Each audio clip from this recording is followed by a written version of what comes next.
कभी सोचा है कि अकेले होने का असली मतलब क्या है? ये एक ऐसा ख्याल है जो अक्सर हमें डराता है। पर क्या हो अगर हम इसे हमेशा से गलत समझते आए हों?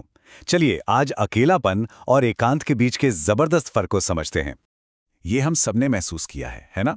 अकेले होने का वो डर। समाज हमें यही सिखाता है कि बिजी रहो, लोगों से जुड़े रहो। लेकिन ये डर आता कहाँ से है?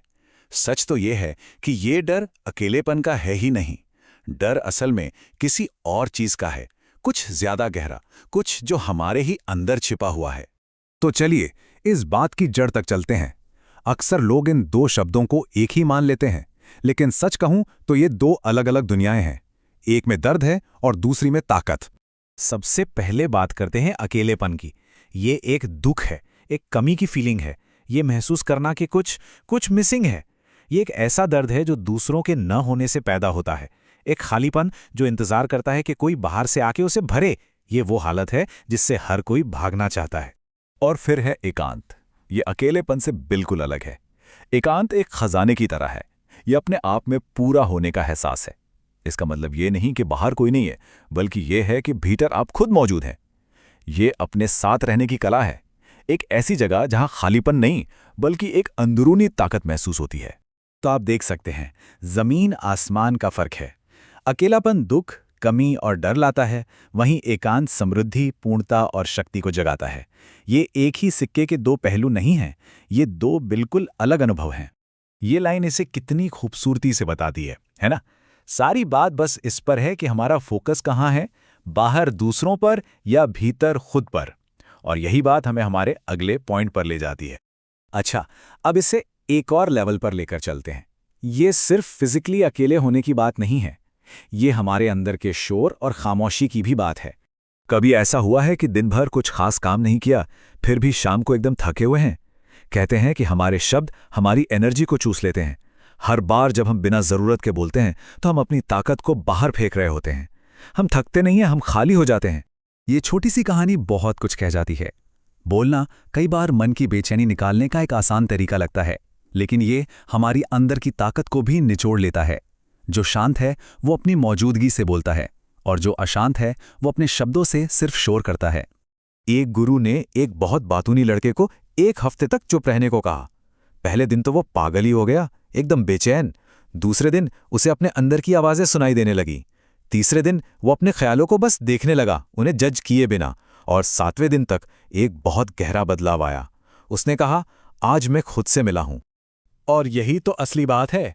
खामोशी कोई नया आप नहीं बनाती, वो तो बस उस आप को सामने लाती है जो हमेशा से शब्दों और शोर के नीचे दबा हुआ था। ये खुद से मिलने का एक मौका है। तो ठीक है, एकांत और मौन, लेकिन इसका हमारी असल जिंदगी से क्या लेना देना है?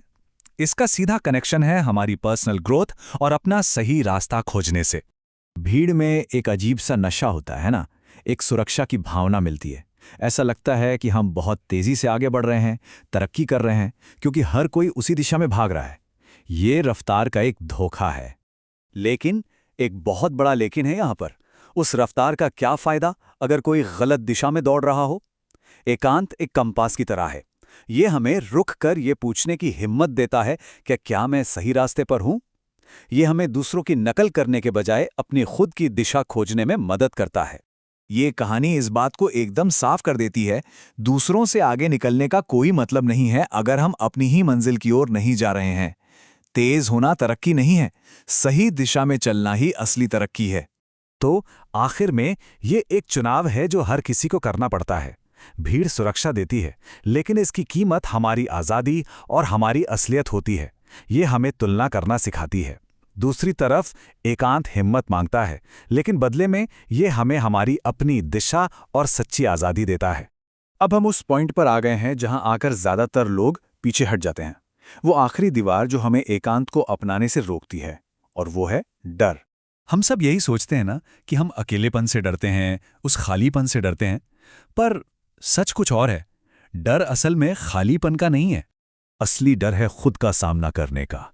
जब हम अकेले और खामोश होते हैं तो भागने की कोई जगह नहीं बचती, ना दोस्त, ना फोन, ना कोई बातचीत। तब हम सीधा अपने सामने खड़े होते हैं, और हमारा मन इस पल से सबसे ज्यादा डरता है। हमारा जो मन है ना, वो बहुत चालाक है। उसका पूरा खेल ही भागने पर टिका है।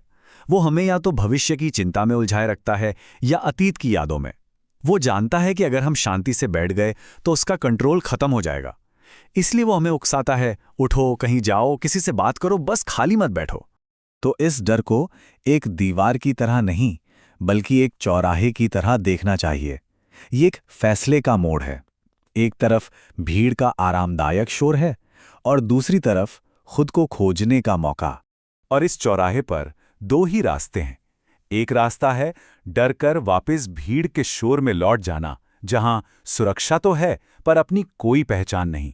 दूसरा रास्ता है उस बेचैनी के साथ टिके रहना, डर का सामना करना और अपने असली स्व को खोजने की शुरुआत करना। और आखिर में यही फैसला सब कुछ तय कर देता है।